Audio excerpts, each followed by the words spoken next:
સુરત અને ભરૂચ વચ્ચે આવેલા વ્યસ્ત Mumbai Delhi highway national highway 48 પર છેલ્લા 2 મહિનાથી આ આધુનિક સિસ્ટમનું કડક નિરીક્ષણ ચાલી રહ્યું હતું.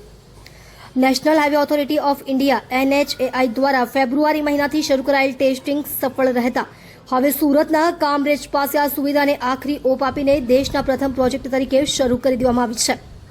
આ આખી વ્યવસ્થા આર્ટિફિશિયલ ઇન્ટેલિજન્સ અને automatic number plate recognition technology પર આધારિત છે, જે નીચે મુજબ કાર્ય કરશે. High resolution camera.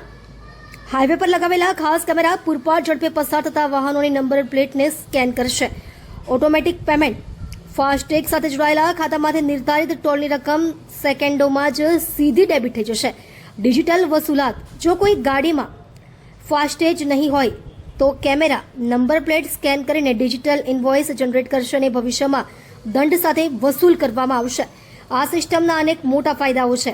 વાહન ચાલકો હવે ટોલ પ્લાઝા પર રોકાયા વગર 80 કિલોમીટર કલાકની ઝડપે પસાર થઈ શકશે, જેનાથી મુસાફરીના સમયમાં નોંધપાત્ર ઘટાડો થશે. NHAIના અંદાજ મુજબ આ આધુનિક સિસ્ટમથી વાહનોને ઊભા રહેવું ન પડતું હોવાથી દેશમાં વાર્ષિક અંદાજે 1,500 કરોડ રૂપિયાનું બળતણની બચત થશે. આ ઉપરાંત કામરેજ અને 84 જેવા વ્યસ્ત ટોલ પ્લાઝા પર જોવા મળતી ટ્રાફિક જામની સમસ્યા હવે કાયમ માટે ભૂતકાળ બની જશે.